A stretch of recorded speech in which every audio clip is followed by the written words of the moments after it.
fear of rejection will keep you holding on to things that was never meant for you.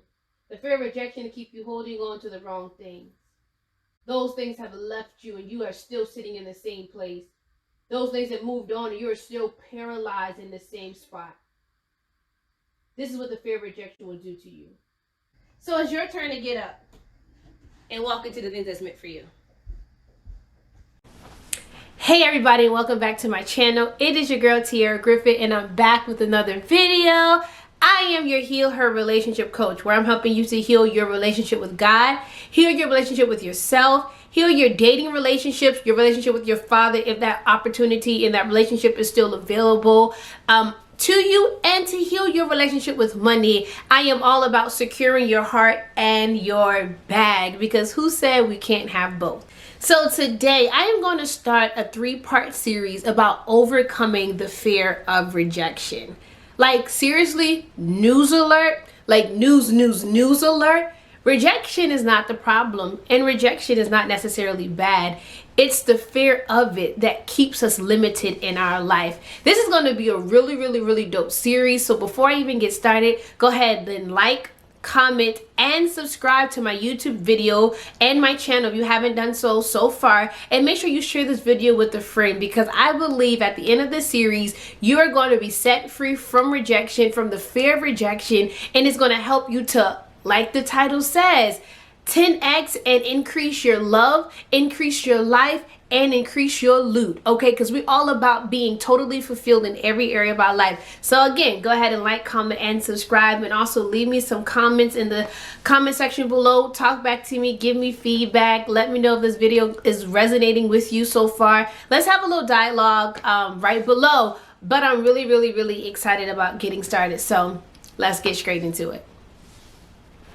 So I have my notebook. Y'all know when I have my notebook, I'm about to teach, okay? I'm about to really teach you some things, because maybe you don't know how to overcome rejection, and maybe you've been struggling with rejection for a long time in your life, and I don't know if you can really see how rejection is affecting you. I don't know if you are able to understand how rejection is limiting you. Sometimes we feel like we're living our greatest life, but in all actuality, we're only living to the part of our life which we settled for. We're living out of our complacency. We're living out of what makes us comfortable. But if you really want to live your greatest life, you have to break out of the fear of rejection. And I'm going to help you do that today, right? So when we fear rejection, we block ourselves from the life that we completely want. As you saw, I opened up the video playing Tank's song, Please Don't Go. And here we are in life, begging for opportunities not to leave us, begging for partnerships not to leave us, praying that our career doesn't let us go, praying that the job that is our dream job doesn't let us go. We're praying that relationships don't let us go. We're praying that friendships don't let us go. Think about your life right now and the things that you want to keep close, the things that bring you comfort, the things that are familiar to you, and you're so afraid of losing it and how you respond. Now, you know my thing is to talk about relationships and healing from your father wounds. But one thing that I would do is beg for men not to leave me when that was the best thing that they should have done. Like seriously, Beyonce said, "You're the best that I never had." It was a lot of times in my life now that I look back on it where I should have let go of the things that did not deserve me.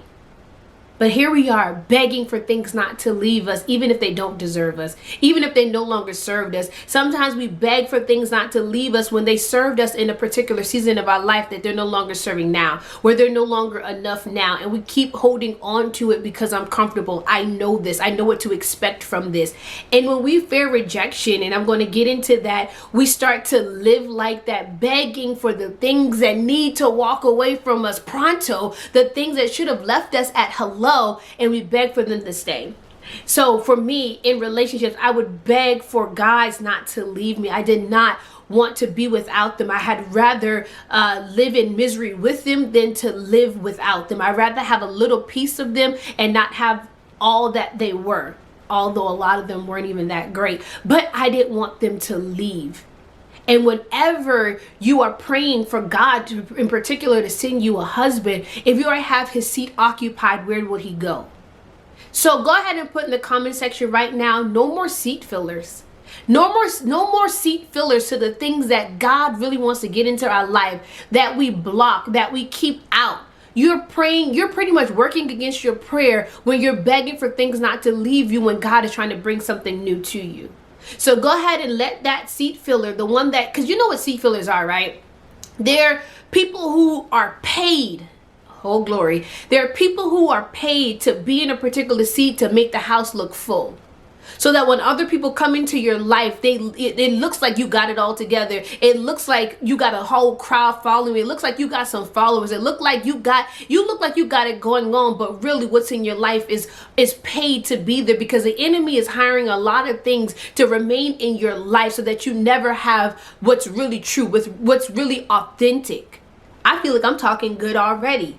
You got things in your life that is filling seats, not because they want to be there, but one, because you don't want to let them go, and two, they make your life look like something that is not. When I got the man, I got a seat filler, I got a relationship because I want everybody to know that I'm good enough. I want everybody to know that I finally got what maybe other people in my family didn't have relationships, but I got a man. He may not be the best man, but I got one. Seat fillers. When you want to hold on to a career after God told you to leave your job because it's more comfortable to know that I get paid every other week or bi-weekly, instead of stepping into entrepreneurship because I'm afraid of being rejected. What if entrepreneurship doesn't work for me? What if I let go of this relationship that I have and I not get another one? We can't allow fear of rejection to keep us from the things that's not supposed to be in our life. We don't want to let go of friendships. I had to let go of friendship. I had to be rejected by certain people I wanted to be my friends because that was not what was for me. Don't work against your prayers by keeping seats filled to make it look like something that's not. I want things in my life that are supposed to be there. I want careers. I want money. I want opportunities to be in my life that are supposed to be there, not seat fillers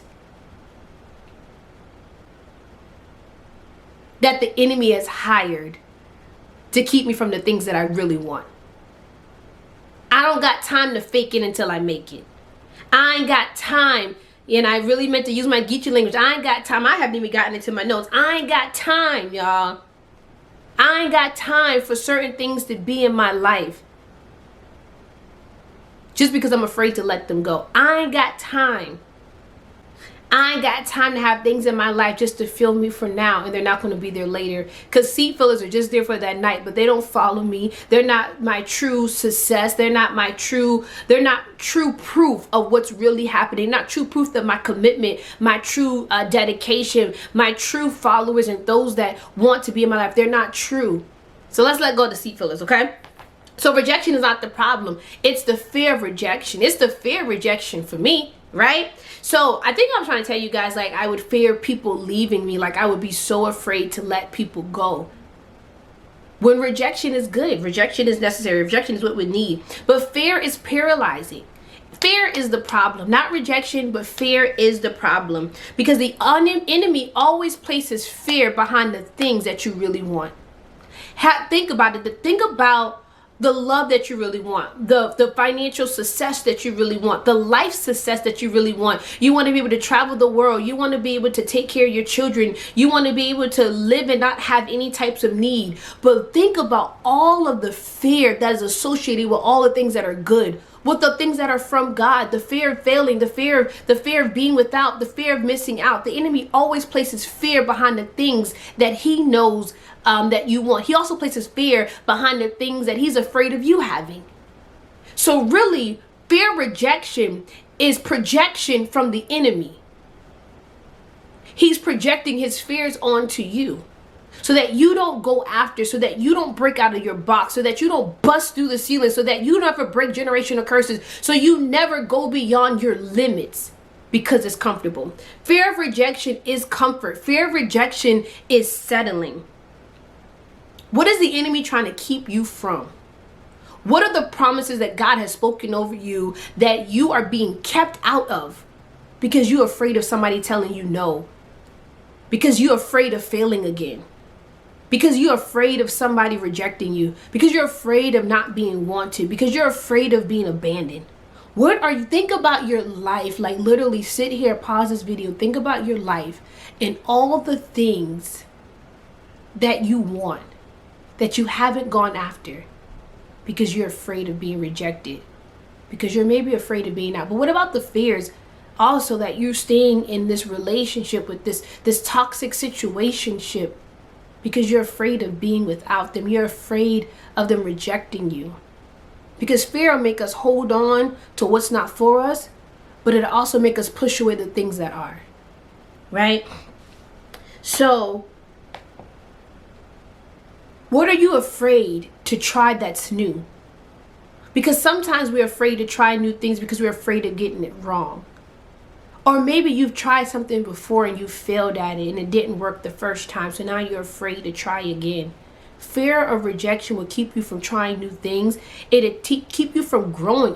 Fear of rejection literally keeps you where you are. It keeps you, it causes you to be in a place where, you know how people say you dumb yourself down? Or you make yourself smaller to fit into places that you're bigger and greater than. That's what the fear of rejection does. It makes you shrink down. Like, honey, I shrunk the kids. God is like, what are you doing? You've shrunken yourself so that you can fit through small doors because you don't believe that you can walk through bigger ones, or that you don't believe that you deserve those ones, right? So what are you being held back from?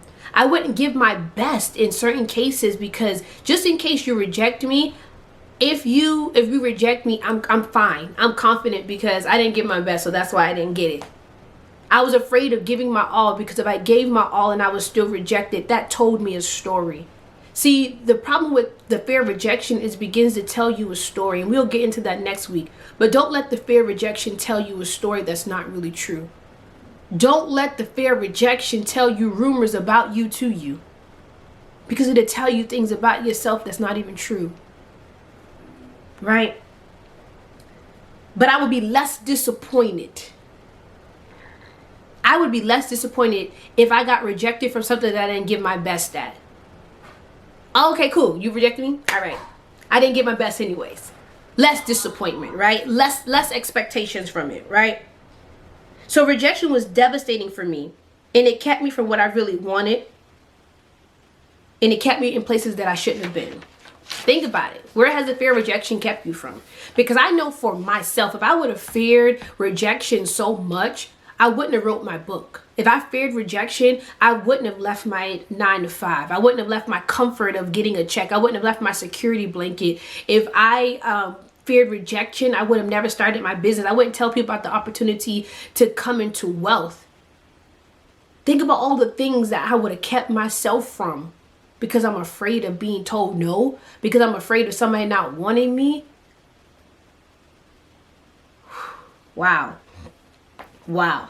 So the fear of rejection will cause you to settle. I told you that. Think about all your desires truly and what fear has kept you from what you're afraid of because you weren't good enough. I said that. Again, so news flash. Rejection is not the problem. Rejection is necessary. Rejection is a form of God's protection. Rejection protects us from the things that's not meant to be in our life. It also keeps us from being in the wrong opportunities, and also keeps us from being in the wrong places. Rejection keeps you from wasting your time. But no, we get rejected and we have to prove to this person or to this thing that I'm worthy to be here. Especially the things, because sometimes when you have to fight for opportunities, but there's some opportunities when then you get that rejection, that is your answer.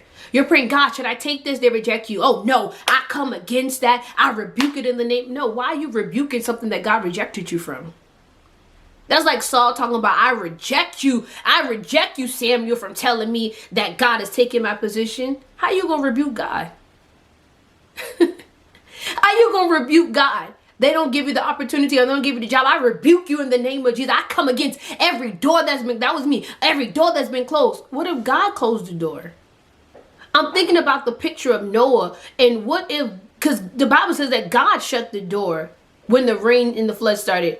What if Noah was rebuking the door and he wanted to keep the door open, and then everything that he had put on the boat in order to cause him to have new things in a new world that God was forming would have drowned out? And then what? He wouldn't have had the things that the earth needed to replenish itself. Because he's like, no, I rebuke this door from closing because I want to make sure that I don't miss nothing. I want to make sure that those that's supposed to be here, those that are supposed to be there are going to be there. Those that's not, won't. So don't fear rejection and don't rebuke what God is trying to do in your life, right? So let's talk about where the fear of rejection comes from. Because if you didn't, you're not just afraid of rejection. You're not born with this fear of abandonment. There was something that happened in your life that caused you to fear it. Because rejection hurts. Let's call a spade a spade. Rejection hurts. Abandonment hurts. It hurts when somebody doesn't want me because I think that I'm great. I think that I'm an amazing person. I think very well of myself. So why are you rejecting me? Sometimes rejection will show you areas of your life where you have to improve and then come back and try again. So don't look at rejection no more as a bad thing. Look at it as a place to grow. Look at it as protection. Because rejection is going to happen whether you want it to or not. The best thing that you can do is prepare for it. You don't got to expect it, but if it happens, I'm ready, right? But we're going to talk about that next week. But rejection is the fear of, So where does it come from? Something has traumatized your life so much so that now you fear it happening ever again. So think about your life in particular and where fear started. Where did this fear of rejection start? Because you have the roots, the fruit is showing up, but what's the root of it? So let me tell you some of the fruit before we get into that. So some symptoms of rejection are settling, being afraid to try new things, afraid to try again. When you open up way too fast and overcompensating and cleaving and planning your whole life with a guy who never even said that he was interested. These are things that I did. But we do that because we're afraid of leaving. So what I'm trying to do is secure this relationship so that I can be confident that you're not going anywhere. I open up really, really fast and tell you my whole life. And then if you don't like what I'm telling you because it doesn't fit your life or because you're not called to my purpose, now I'm trying to beg you to stay in a place that you're not called to. And that's selfish, to try to make somebody stay in a place that they're not called to. Because you don't want to be in a place that you're not called to, right? When you overcompensate, when you're angry, these are all fruits of rejection. When you have on a facade like you're tough and you don't ask nobody for help and you don't need anyone because you're afraid of being told no. You're afraid of, some people are afraid not of just of failing, but they're afraid of succeeding. Like, what happens if I get this far? Rejection shows up in the form of pride. It shows up in us not having any boundaries.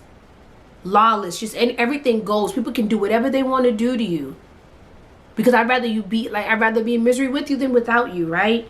People pleasing, not speaking up for myself. This is how rejection showed up for me. But I want you to get, like, if you have a notepad or a journal, write down all the ways that rejection shows up. What are all the ways that I'm afraid of being hurt again? What are all the ways that I'm afraid of being told no? What are all the ways that I'm afraid of being told that I'm not good enough? That I don't try this because I'm afraid of their response to me. Write it down because you need to know this is a part of evaluating and self-awareness of yourself. It's important to understand you so that you can know how you show up to life, how you show up when it comes to opportunities and money, how you show up to love. Because a lot of times how we're showing up is a reflection of what we feel about ourselves. Because I reject me, I'm showing up as this, therefore you reject me. So you got to know how you're showing up, how you process life when you have a broken filter because of your life. Like I felt I feel that I've experienced a fear of rejection because my father wasn't present in the way that I needed him to be. And maybe your father was was physically absent, or he could have been physically present but emotionally unsupportive or emotionally unavailable. Or you had parents in your life who rejected you because they treated your siblings or other people around you better than they treated you. Rejection can show up in any form. Once the door of rejection is open, you begin to live in this room called rejection. So everything that happens in your life is processed through this room of rejection. It's processed through this filter. So everything, because I feel like I'm rejected or I've been rejected, everything that happens now is filtered through this level of rejection. And you begin to see things as rejected when that's not even the case. Somebody will say something to you and you responded all hurt and that's not even what they meant. How you process life can be processed through your rejection. Or maybe your rejection didn't come from your childhood wounds like it did for me. Maybe your family was present, but then there was this relationship that was a really bad breakup, or you may have been through a really, really bad divorce, or someone that you really, really loved didn't want you, or you gave your life to something and it did not want you anymore. You worked a job for 50 years and they fired you right before you were retired. Whatever the situation may be, your rejection can be opened through any door, but it's more so I seen in my life and those around me through childhood rejection. But once rejection happened, it is now a wound in your soul from this thing. And it makes you angry. It makes you not want to try again. It makes you overcompensate and do way more because you want to be picked and you want to be seen and you want it to be loved. You want to be accepted. Right? Right? So growing up without a man present made me want a man in my life that much more. Because my father wasn't there like I needed him to be. I need a man now. And it's not even me. I tell you this all the time. It's not even that the adult me wants a man. It's because the little girl in me was deprived of the things that my daddy should have gave me. Now the adult me is unsatisfied. Never satisfied. Because I'm trying to meet adult needs when it's a little girl that her needs haven't been met first. So I'm pretty much stuck in arrested development because I grew up in age, but my mentality, my maturity, my emotional intelligence is at a young age. So the adult you is left unsatisfied and nothing is never enough. And the love that I'm getting from these men is never enough. These opportunities, the more money, the more degrees, the more accomplishments I am getting is not enough because there's a little girl in me that's unsatisfied. The little girl in you don't want no degree. The little girl in you don't want no money. The little girl in you don't want this man and this boyfriend. The little girl in you wants a daddy. She wants to be loved. She wants to be held. She wants to be touched, to know that she's safe. She wants a safe place. She wants to know that she belongs. The little girl in you wants internal needs met. Right? So, because my father rejected me in my mind, it felt like rejection. Although my father, he probably did try to be there. Me and my dad had conversations before and we don't see it the same because he feel like he was there. But he may have felt like he was there, but he was not there in the way that I needed him to be. I don't remember seeing my dad much growing up. Right? And it's okay, but I love my dad. Like, we're growing our relationship, but he doesn't believe the same thing I believe. But to me, I felt rejected. And whenever I couldn't articulate the way that I needed my dad as a child. I don't know. And guess what? My dad didn't know because he was a young dad too, right? And my dad had been rejected. My dad had been in and out of orphanages and group homes. So he didn't know how to be a good father. But I couldn't articulate to my father what I needed from him. Therefore, the little girl in me was deprived. And I grew up with this deprivation. I grew up with this deficiency. And I tried to supplement it with everything. That's why for me, overcoming rejection was a really big thing because here I am trying to fill a void that I did not cause, and I didn't know how to fill it. I didn't know how to articulate to people what I needed because I didn't know. I had to learn this thing, and once I learned what rejection does and how it shows up in your life, that was it for rejection. Rejection, you're done. You're not going to keep me with seat fillers. You're not going to keep me in places I'm not called to. You're not going to keep me where I really don't want to be, but right here is safe and comfortable, and I don't try new things, and I have to settle for this little door when God is calling me to bigger doors. That's why rejection had to die in my life personally, right? Because another thing is, when you go without something, you need supplements. And guess what? Say, for instance, you're thirsty. Say you're dying of thirst and nothing, there's no water around you, right? And you're walking, and you know how people can want something so much so, or their body can be craving something so much so that they begin to create illusions of something that's not there. Because when you're thirsty, you'll drink from anything. You don't care what it is. I'm thirsty. Quench my thirst. And there's a little girl in you who wants her thirst quenched. And when you have the fear of rejection because you've been hurt so much and your father wasn't present emotionally or he wasn't present physically, here you are thirsty in a dry land and you see water and you start drinking from dry places. You keep drinking from somebody who will begin to manipulate you because now you're in this relationship and they're giving you a little bit of what you need, but they won't give you too much. They get to regulate how much they'll give you because they want to keep you here. Controlling, manipulative, toxic relationships. I'm going to give you just a little bit to keep you hanging on, but I'm not going to give you too much. Right?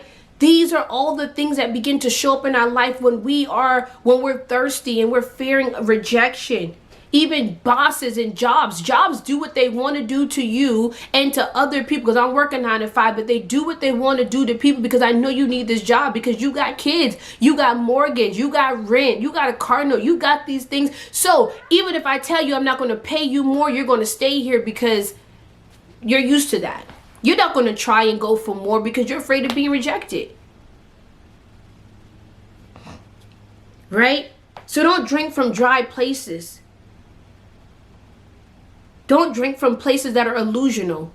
Don't drink from people's life who look like they got it all together, because they might got seat fillers and you want to be their friend. You want to be in their company. You want to be around them. You want to date them. You want to love them. You want to be at their church. You want to be in their company. Why? Make sure that they got real people who really support them. Make sure that they got real things in their life and not things that they bought to make themselves keep up with the Joneses. Right? But I want for you who are following me, I want you to no longer fear rejection. I want you to have a life that is full and a life that is whole. That what's really in the seats in your life are what God has called to be in your life. And what's really in the seat of your life watching you and living with you is what's really supposed to be there, and not paid to be there. But things that really support you and the things that God really wants is going to add to and prosper your life. Don't have seat fillers in your life that don't add to you. They look like additions, but they ain't doing nothing for you. They're for other people. Make sure you don't have things in your life that's for others. Make sure that you're not living from the life that your family wants from you, or the life that everybody else wants from you but you. Talk to God about what he wants in your life, and make sure what's really in the seats is what's supposed to be there.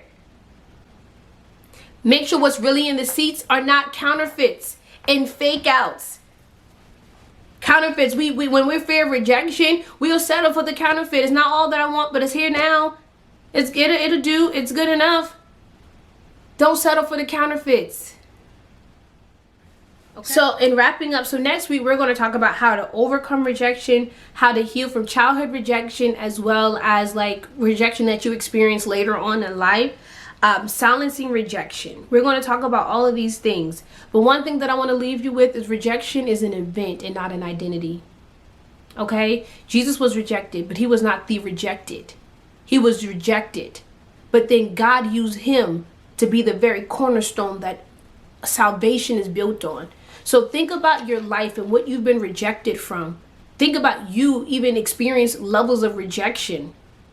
And think about what God wants to build from your life if you would just trust him past rejection, because God didn't give you the spirit of fear. He gave you power, love, and of a sound mind. And rejection happens, but the fear of it is not from you. It's not from God. It's from the enemy. He wants you to be so afraid of rejection that you never try, that you never go beyond where you've been, that you don't break generational curses, that you don't break out of your limitations, that you don't break beyond the sky. In order for planes to go, do you understand that they have to go fast enough that they break through one of the laws of gravity, break through the law of gravity for aerodynamics? You have to be able to break through.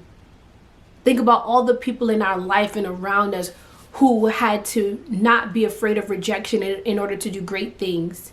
Everybody that you see that is great now had to break through the law of rejection in order to get to the law of success. I'm so passionate about breaking rejection because I know all that rejection keeps us from. And one thing I don't want rejection to do is keep you from the life that you love, keep you from the money that you desire, keep you from the life you desire, from the love that you want, and keep you from being the greatest person that God has created you to be and the best version of you. Never again allow the enemy to project fear on you to keep you from what you really want. Okay, so that is the video for today. I thank you so much for watching. I'll be back next week talking about all of these things in the fear of rejection for this 3-part series on overcoming the fear of rejection. I'm really excited about what's next for you. And like I said, make sure that you like this video, comment on this video, comment below. Let me know how this video resonated for you, if I was speaking directly to you on this video. And make sure you subscribe to this family, and make sure you share this video with a friend, because I know for a fact more people need to hear this. Because if we get more people to hear what I'm saying on today and for the next 3 3 weeks or 4 weeks, it's going to change the trajectory of so many of our lives. And we can finally be in the places that God wants us to be and no longer playing it safe. Let's break through the law of rejection so that we can get to the life that we've been longing for. It's up to you. And breaking it is going to be very easy. And I'm going to tell you about it in the coming weeks. I love you guys. And I will see you next week.